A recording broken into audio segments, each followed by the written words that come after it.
you'd want to be ubiquitous. Be available on Instagram, be available on TikTok, be on YouTube, be on Facebook. All those audiences are different, and sometimes you do need to figure out how to tailor your content to who you're delivering it to. I mean, so much of it also comes to the critical mass of everyone who's involved in this should be sharing this on their own platform. And like I said, I always shoot vertically. If I need to go in afterward and change the scaling of it, I will.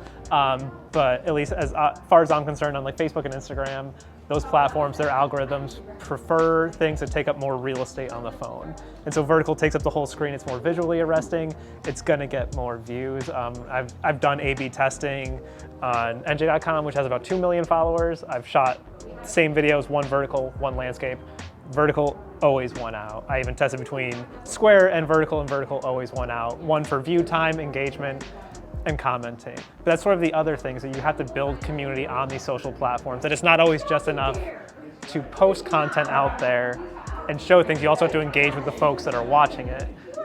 You also, kind of need to put yourself out there and comment on other artists' things. Maybe they're not tagging you, but let them know you exist and say, even just a nice comment about what they're doing. Something that lets them know you're there, you're watching them, and something that they can also get interested in.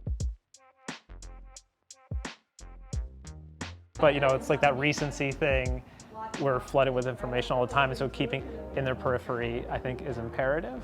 And I think the more you let your own individual personalities show on this platform, the more people are going to be engaged with, the more they're going to be comfortable with coming to whatever sort of meetup you all want to host. And I think if you continue to tag those artists that you're interested in getting to know, continuing to uplift the artists, and sort of identifying ways that you can interact with them, engage with them, uplift them, promote them, and hopefully in turn they'll do the same here. And once again, just upping that legitimacy overall.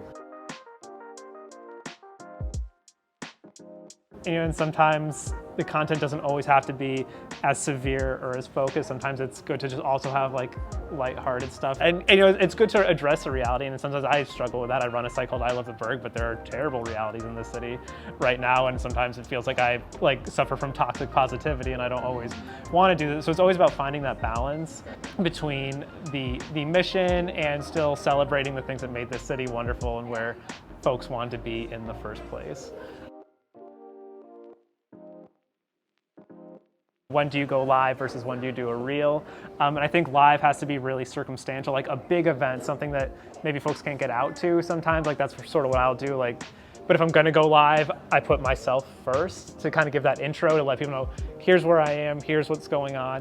And usually, depending on the length of it, every 5 minutes or so, I would turn the camera back around and say, once again, my name, who I'm with, and where I'm at, just because you're gonna get that trickle in of new folks coming around. And if you are going live, doing what you can to interact with the folks who do join in, because the terrible metric is you have about 1.5 seconds to get anyone's attention on social media.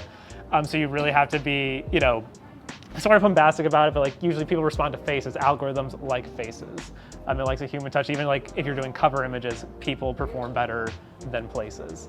Always.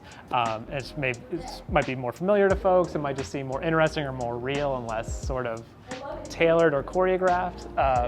The good thing about a website is it would also offer the opportunity to create blog posts, guest posts, things that can also be shared on other avenues, because you kind of want to hit a wide demographic. I think creating content specific for different platforms is important.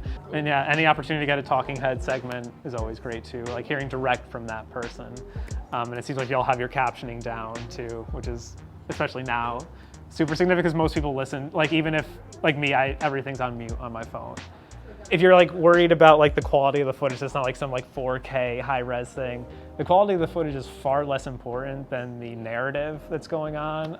Most of my videos, I always just have big text at the very beginning because that's what draws people in. At the set, why would they stick around for more than 1.5 seconds? They need something to let them know. So most people gloss over captions. It's image video first, caption after they finish that. So you really want something at the very beginning of that reel or whatever it is that lets them know, here's what you're watching, here's what you're gonna get out of this. A thesis statement, essentially. Yeah, so this is horrible influencer talk, but it's once again, it's the boring baseline rules for social media, and once you understand them, feel free to break them. Just know these are the basics of it.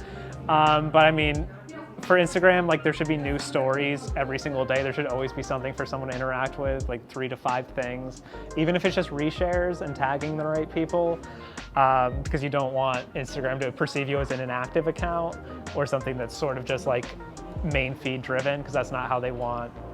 For an Instagram platform, they're competing with TikTok, so they need constant streams of things going on. If it's an event, if it's an artist, if you just walk by a mural and said, this is great, I want to feature this, share that, tag the venue, tag the artists, whoever involved. If you had 10 stories in a row, someone talking is going to be the thing that keeps people coming through the intermissions or interludes. I mean, if you want someone to write about you, that's usually like that first place they'll go.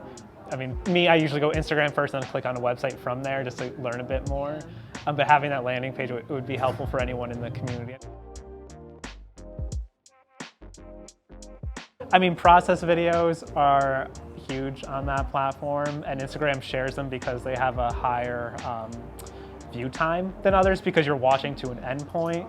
It's very stimulating, it's interesting, it also introduces folks to what you do. It's a way for them to get to know what you're doing currently. Like I said, process videos, introduction videos about who you are, like showing your workspace, showing where you go, where your favorite spots to work out of are.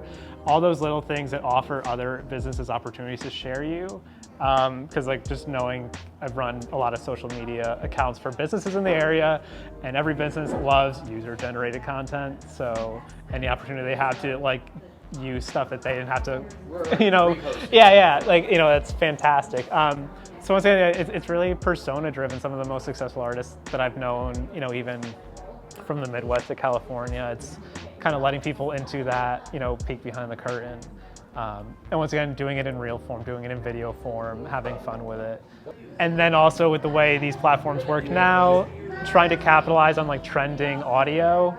I think you've probably seen, if you watch through, they're way more effective than hashtags at this point. That's how the Discover section is filtering itself now. It's based on popular audio. And so if you find something that's trending, and even if you're like following, I make it a point to follow, if there are websites doing things that I'm interested in, I make a point to follow them pretty voraciously, figure out how do they do what they do, what's the return on investment with what they're doing, and how can I replicate that in a way that's authentic to me.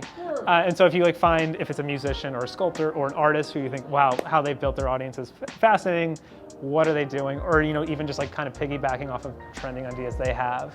If artists have Google My Business accounts, leaving good reviews on what they do, because that's something that will also help with their own personal visibility. But I know that reviews, domain authority, and activity are things that they're constantly looking for.